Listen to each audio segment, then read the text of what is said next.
Here we are, matching.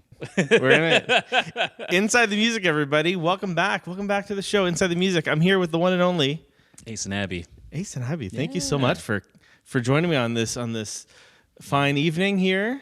Yeah. Catherine North Studios. Thank you so much for taking the time. Yeah, this place is really sweet. I've seen this place in people's stories and people's like pictures, and like I've actually now I'm here. So You're here.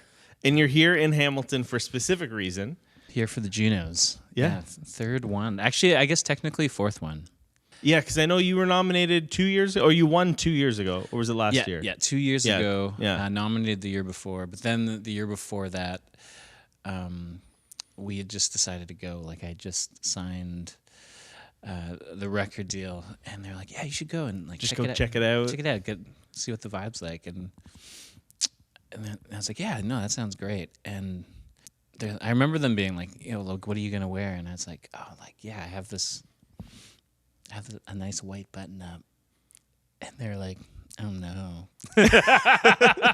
For those listening and watching, this is being filmed 3 days before the JUNO Awards ceremony, and you've been nominated for 2 awards. And at this moment, we don't know what's going to happen, but when this is being watched, you will. So a bit of a disclaimer. Mm-hmm. So I'm curious to know how you feel, because you're being nominated for the alternative and the contemporary Indigenous Artist of the Year. Yeah. I'm curious because you've won one of them before, right? Yeah, the alternative album of the year. So how does it feel for you at this point where you've already kind of been through it? Does it feel the same? Does it feel different? Like walk me through kind of what your feelings are going into this JUNOs. Yeah. It's like, here we go again. No, I was kidding. No, it's like it's still like wildly a beautiful event for me, and I still love going. And I think the biggest part for me is like since getting into the music industry and starting to get to see people and meet people and share stages with people who I adore, it's like just such a sweet coming together to be able to see everybody in one spot, because everyone's always just kind of like ships in the night.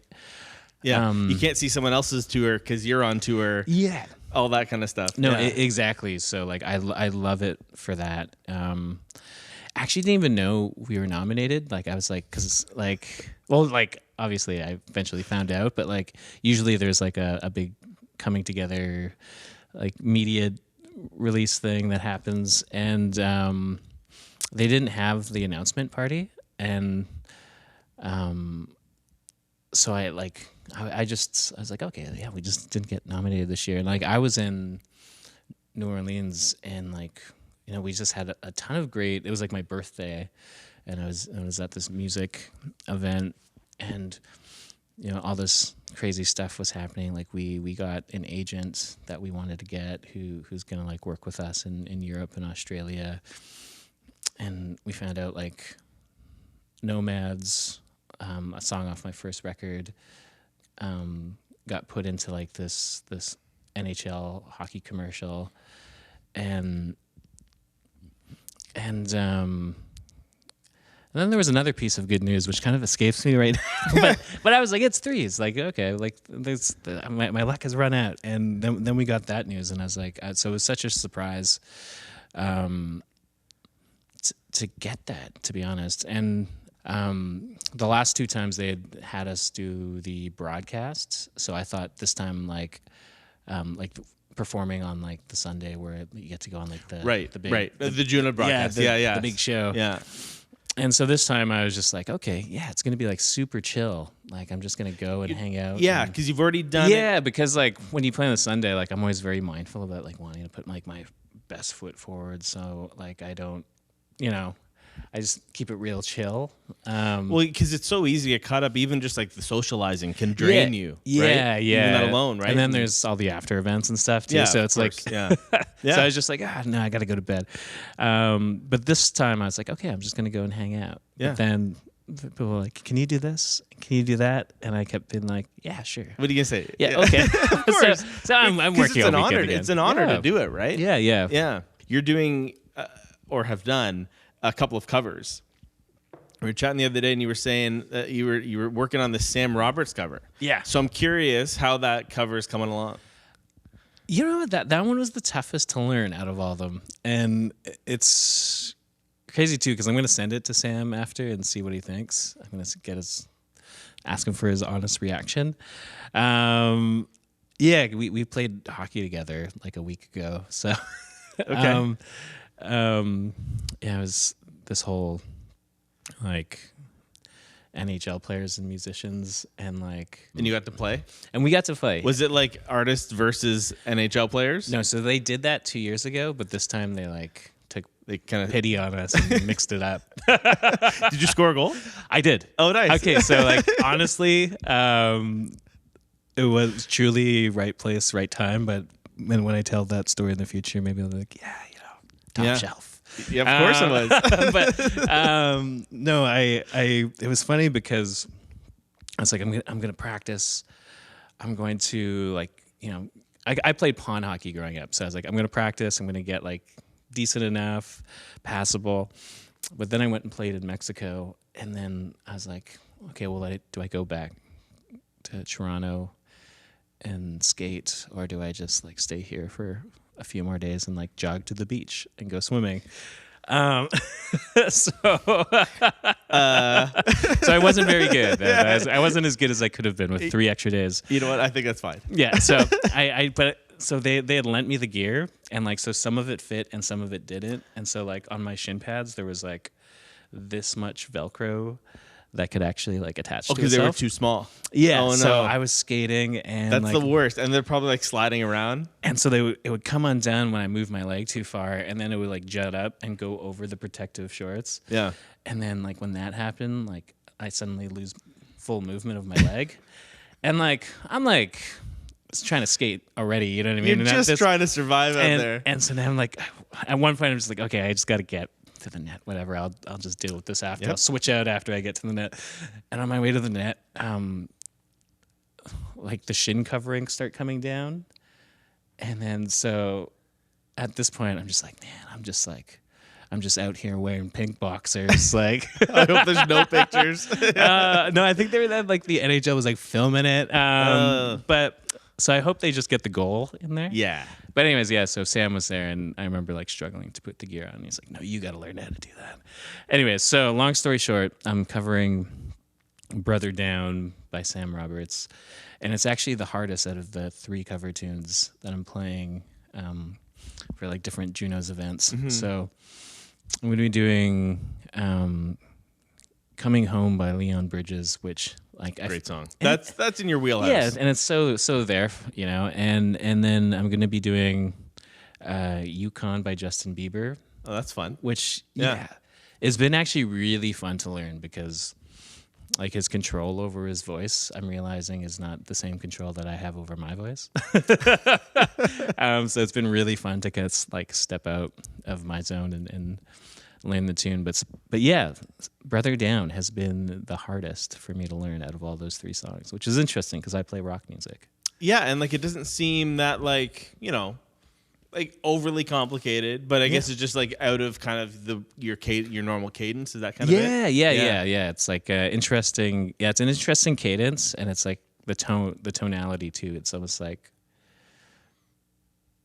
Beatlesy in a way. There's a breathy airiness to the texture of his voice, which I guess I'm finding harder to try and emulate. Yeah, I find your voice is just, we talked about this before, so fascinating because when you talk, it's like a medium tone, if you will. I don't even know how to describe this. And then when you sing, it just gets so rich, and it's a beautiful voice. And I got to see you the other day. You were performing by yourself, and it's just amazing hearing all the sounds you're able to make. It just fills the room so nicely. And one thing I love too is I love your guitar playing. I'm a big fan of the guitar playing. It's fantastic.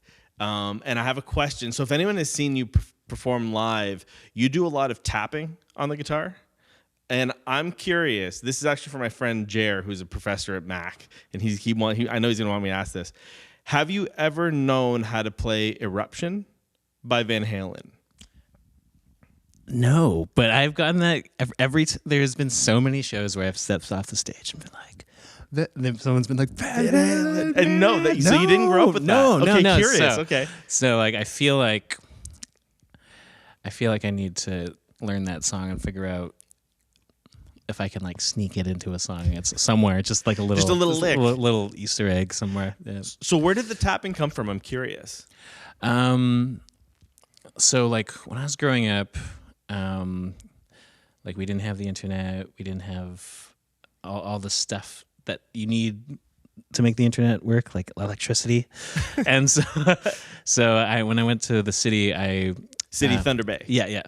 My friend in high school, Miko, brought me to his house, and he's like, because we were in guitar class, he's like, man, you got to check out this guitar player. And he started pulling up all these different videos of like Eric Mongrain and Khaki King and Justin King and all these crazy guitar players. And then it eventually became a thing where I'd just like go over to his place and like watch these guitar players and like go home, and then I try and figure out how to do it. So I just like kind of mess with the tunings and just try and figure out how they're doing what they're doing.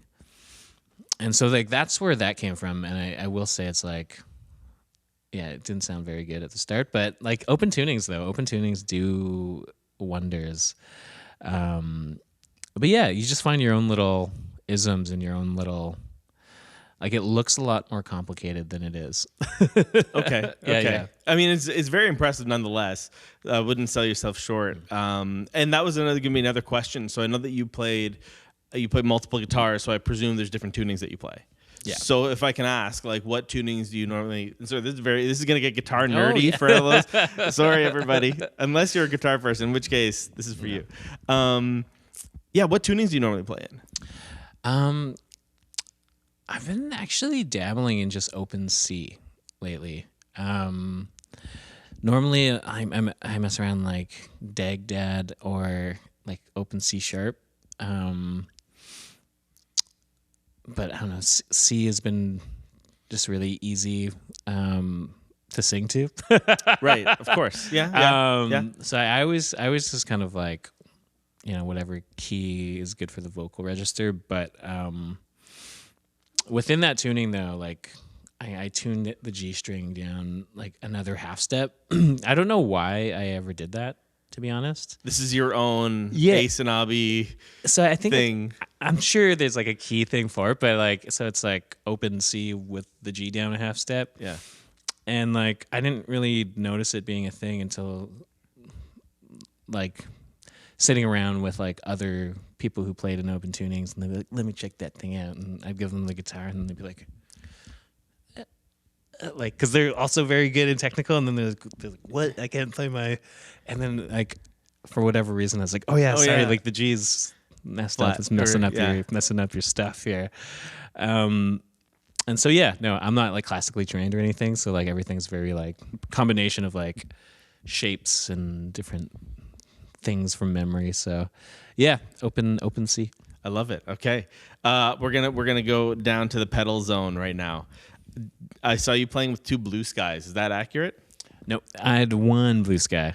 Okay, which is a reverb for anyone who's wondering. Yeah. What else did I have on there then? There was 2. Oh, so the other one was the Mobius. Okay. Yeah. But yeah, the big sky is a big part of the sound, especially when I'm solo. It just fills up a frequency in a space that isn't being used. And that's reverb. There's so much reverb. Just as a sea of reverb. Yeah, it's just nice when you play like a like you strum a chord, and even if you palm mute it or something, you're not worried about it being dead silent for a split second. Like it breathes, right? Yeah. And it's cool. It's cool because it breathes in like within the keys. So like that's quite nice. But yeah, just don't hit a wrong note, I guess. Yeah, I play with a lot of delay, and when you hit a wrong note, you're like, I'm hearing that for the next 5 seconds. So, yeah. So for someone like myself who, I've performed, like I do use a lot of delay, use a lot of reverb. I play the festival shows and stuff like that, but I've never played like a big performing arts center or anything like that. And I've always been curious to know if someone would like pull back on the delay and reverb in that setting, or do you keep it all the same? I definitely, so I have like three things that come to mind immediately. One is, man, you definitely got to play to the space, and sometimes it's out of your control though. I mean, one time I was playing the holiday train, like the train that goes across the country and it's decked out in holiday lights, and it stops in a town, opens up, you get out, you play a few songs, it shuts, you go, and the train leaves the next town and opens up, and there's like the whole town comes out. That's really cool. I've never heard of that, and that's really cool. Yeah, and so we were up in Northern Ontario. I think it might have actually been. No, it wouldn't have been Ignace because I don't think that's on the train line actually. But we had stopped in this one town, and my in-ears, for whatever working, were for whatever reason were like not working, and In-ear monitors. yeah. And so the sound guy's like, oh, like I have an extra pair in the back. I was like, no, I'll play it. I'll play this one. We can figure it out after. Like I know my songs, and so I put them in, and they worked for a bit, and then they did just stop working. And it's like, okay, I'll just play the song. The kick drum has given me the tempo here, and so everyone's gonna be in the same thing. And I'm playing, but my in-ears are still in. And at one point, the bass player just kind of looks at me, and then I was like, just rip out my ear, like my in-ear, and I listen. And so I guess at some point I had accidentally hit a switch on the reverb pedal, and so it was just this endless reverb. And so it didn't even matter if I was playing a different chord or a different note, like it would just stack upon itself. And so suddenly, like I'd been playing for like probably about 2 minutes at this point, so now it's just like, I guess, because I didn't notice, the audience was just, I mean, I guess they're just like, this must be the song. Like, and I'm just like, this is a weird rendition. I'm into it. Wall of noise. They're like, I don't remember this holiday song. And so there's that. But then there are some rooms. Sorry. Yeah, I know. I was just like, wow, because I was like looking, and I was looking at him, and I looked at the audience, and I'm like, they seem to be enjoying it. Maybe they're just being kind. Maybe a bit of both. Maybe not a lot of shows go through that town. Yeah. I guess this is music. Yeah. No, it was like, yeah, it was a learning experience for me. Yeah, gotta have a monitor, but also there's one room, I'm playing it again in Sherwood Park Festival Place. I'm pretty sure I went through there with Allison Russell, and it's like, if it's the same place, it's like this beautiful stage where like they do like a lot of like symphony shows and stuff like that. And so there's this like natural, like incredible acoustics in there, and there's natural reverb, and so like when I have my like Big Sky kind of cranked the way I do, like it just, within that room, it just makes no sense, because suddenly it's like a cacophony of just noise, I imagine. Yeah. So yeah, definitely like you gotta kind of dial it back for sure. Okay, noted. Whenever I play a giant stage like that, pull back the reverb. Yeah. Pull back the reverb. And so it's interesting because, you know, when I saw you're playing on your own acoustically, and I know that you are just about to release an EP, like kind of reimagining some of your old songs, and it's acoustic. Yeah. Is that accurate? It's a new old album. Yeah. Okay. But yeah, April 10th? April 10th, yeah. So, it's 2 songs from every record I put out. So, and they're like somewhat reimagined, but still very recognizable. So, like from this album? Like this one, we put Nomads. Nomads is out right now. And so, yeah, Nomads came out, and I actually really love the version.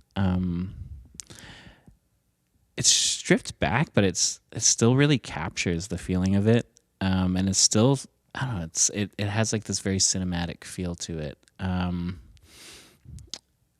guess we changed the ending a little bit. There is one thing I wish I would have changed, and like I think it was like upon finishing everything, there was this like one extra phrasing I didn't put in this one part for whatever reason, but that's what separates me from AI, though. So that's right. That's right. That's right. And then from Here and Now, what do you have from Here and Now? Here now we have. I guess we haven't put any of those tracks out yet, but to be continued. I'll leak one though. Okay. Somebody else is. An acoustic version of that. That'll be nice. So there you go, an exclusive. And from the Edge of the Earth record, we have Home and Dreamcatcher, and both of those songs are out now. Yeah. So it's interesting. I actually do really love the Home version too, and like we were playing it, and I think there's actually a bit of banjo in it as well, and nice. a mandolin, which you wouldn't quite know off the top. It's kind of like just an extra texture in there. But yeah, different kind of backbeat a little bit. Not even a backbeat, I guess, but I don't know. I was listening to it and I remember being like, this kind of has like a Shabuzi feel to it now. Interesting. which is like an interesting pivot, but through this record, like it did get the cogs turning a bit, and like me being like, yeah, I should like make acoustic versions of every song I have so I can like do it both ways.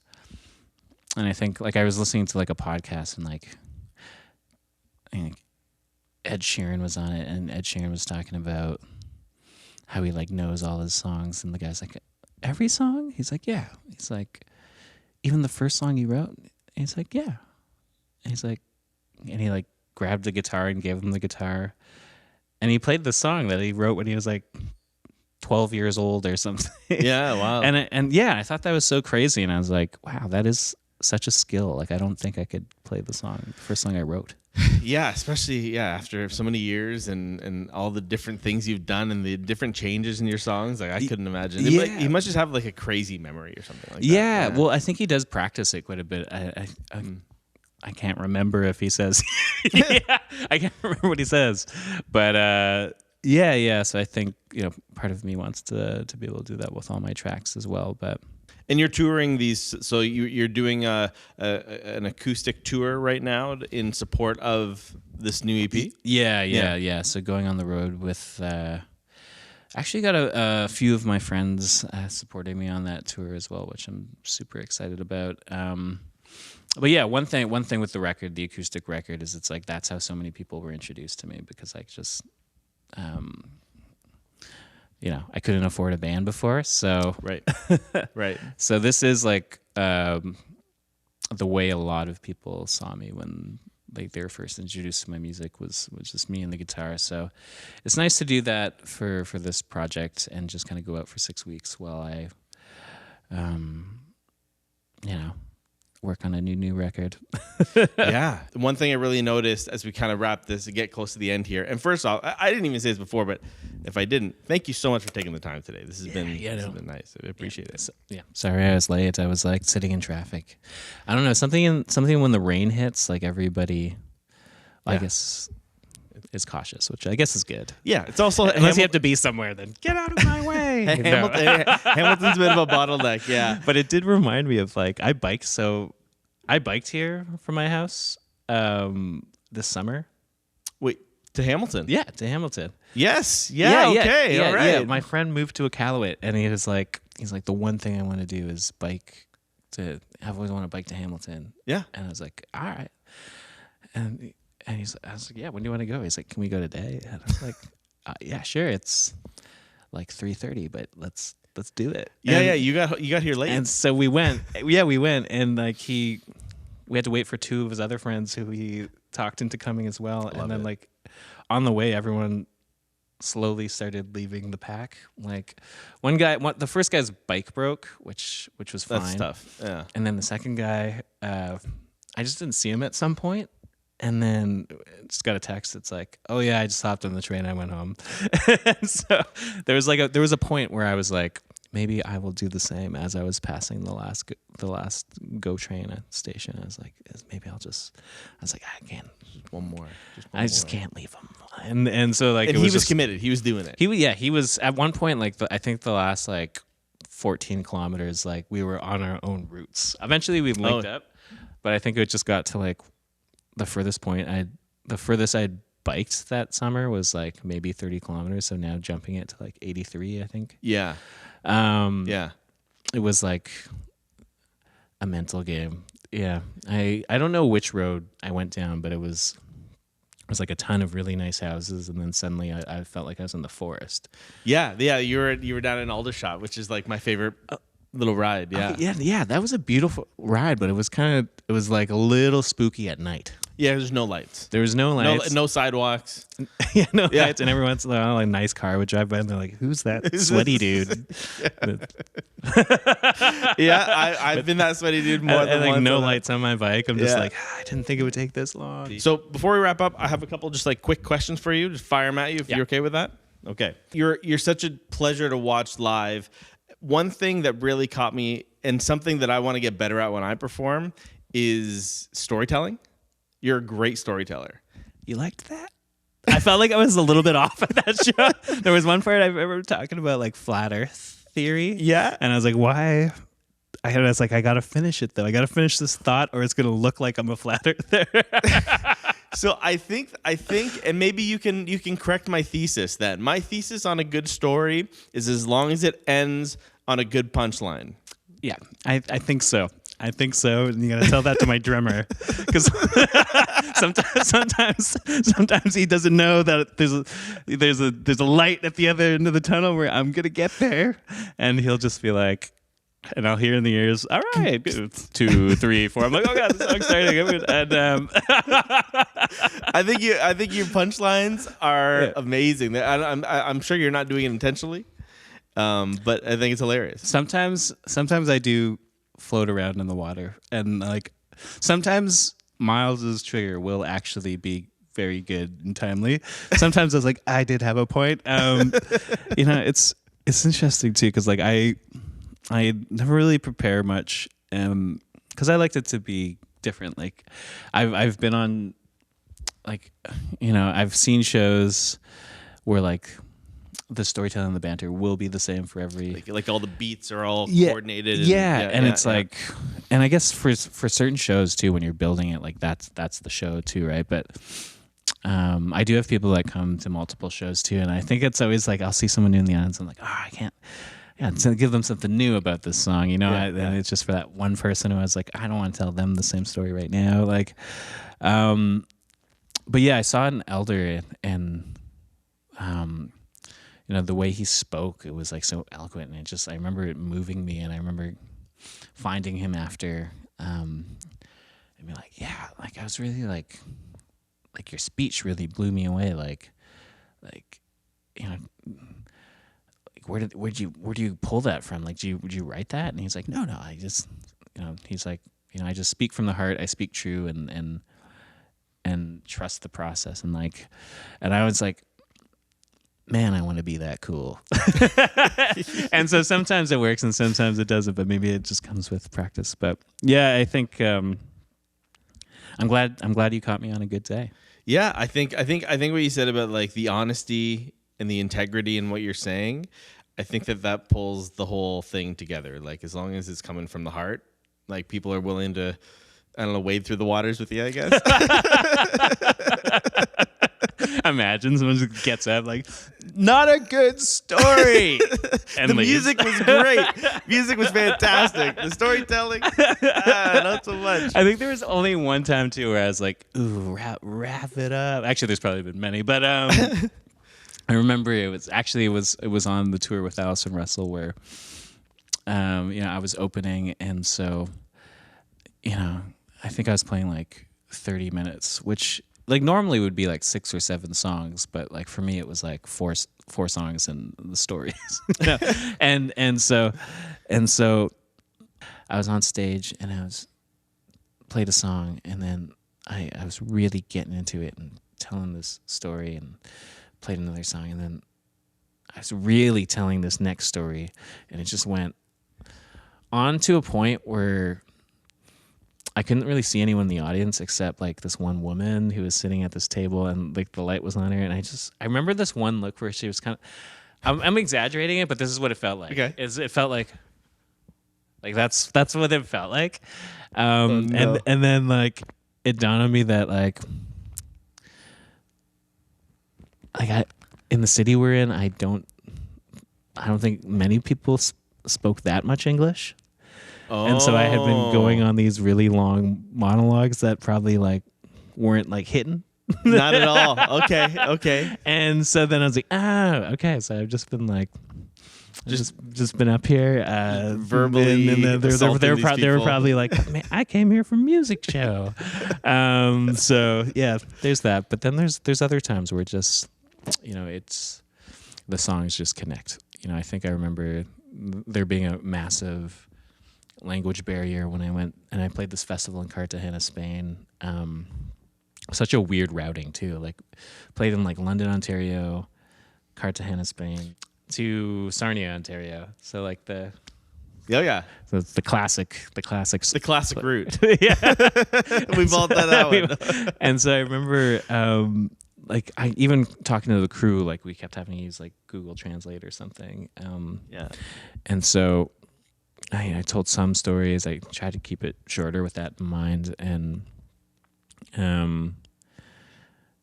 to give you an example of the language barrier there, like I went there for 2 days early, and then on the second day, I went to like this like patio. This, they have so many outdoor places to eat and sit in Europe, and so I went down and I looked around, and I knew I was gonna have issues kind of ordering, and so like I saw someone was having a Guinness, and I was like, the waiter came in, I was like, Guinness? And he was getting the Guinness, brought the Guinness, and then the guy who had the Guinness like got up, walked over to my table and sat down, and he was like, do you speak English? And I was like, yeah. And he's like, I haven't been able to speak with anybody for days. Oh my gosh. He was like, what are you doing here? I was like, oh, I'm playing this music festival. I'm like, what are you doing here? He's like, I'm from Australia. This is the start of my 6-month trip, and I'm just kind of doing this on a map. And so he's like, I ended up here. Wild. And he's just like, I haven't been really able to talk to anybody. So we ended up having lunch together, and I invited him to the show, and he came as my photographer. So like he came and backstage and like took his iPhone out and like took a photo. And but yeah. But anyways, played the show, and then like afterwards there was this lineup of people. And yeah, a lot of people, like I remember were just like shaking my hand and saying like congratulations. I guess like it's a word a lot of people knew, and but then there was just this one like grandmother who just kind of like looked at and said congratulations and gave me a hug, but then was just like really really teary-eyed, and moved, and yeah, and I was like, wow, like even for things that maybe not every word was understood in every lyric or every story, but still like the music can still kind of make its way through in translation somehow. Yeah, and in generations too, which is amazing. You've done so much traveling. And as someone who loves to travel, a question I have for you, a burning question. If I were to give you a ticket right now and you could perform anywhere in the world and you're going right now, where are you going? Ooh. Oh man, that's such a good one. You know what? I think I would like to go back to Mexico and play in Mexico. Anywhere specific in Mexico? I've only played in Mexico City, so I'd probably start there. Like I had such a good experience. I love every place I play, but like I don't have any peers that have gone down and worked in Mexico a lot. But just such a massive, there's a Mexico for everybody, every genre. And I think someone told me, like a PR person down there said, like on average, the world listens to 18 hours a week of music, but in Mexico, it's 26 hours. Interesting. So it's a very musical city. Yeah. Oh, cool. So very quickly, aisle or window seat? Window, because I would like the aisle because like I can go to the washroom and stuff, but my shoulders jut out too much. Oh, so like you're always getting bumped. So every time I'm like about to get to sleep, it's like I will get bumped and be like, oh. So we're gonna bring this all the way back home. from Thunder Bay area, but Thunder Bay is kind of where you started your music. If someone was, say, driving through Thunder Bay on that drive through Canada, maybe they're for a night, they're a musician or a music fan, where should they go? Ooh. There are a couple venues I love, but I used to play at the Black Pirates pub a lot. The Apollo's gone. The Foundry has I love everybody there. For things that aren't music, the Kanga Sauna. I always go there. It's the sauna house. Like Thunder Bay has the biggest, or at least had the biggest Finnish population outside of Finland. So like all my friends growing up had saunas at their houses. Cool. But Kanga Sauna is like, yeah, you can go there and there's like, I think like 14 sauna rooms and you have them to yourself. So it's like, there's like a shower in there and a little chill room and then the sauna. So you can just like, if you know, yeah. Is it worth going to Thunder Bay for the saunas? I love the sauna culture up there. Okay. But it's making its way down here too. Hamilton's like, there's no snow here. So we're not getting this on anytime soon. But duly noted. Aysanabee again releasing an acoustic EP April 10th, touring Ontario. Some of it's sold out, so take a look. And honestly, this week is the JUNOs here in Hamilton. For you to take the time this evening to chat with me is like it's a real blessing. I'm really honored, and I just want to say thank you so much for taking the time today. Hey, thank you so much for having me. I don't know how to end these. Bye, everybody. I was about to follow your lead, but I like. I know. Don't follow my lead. Thank you so much.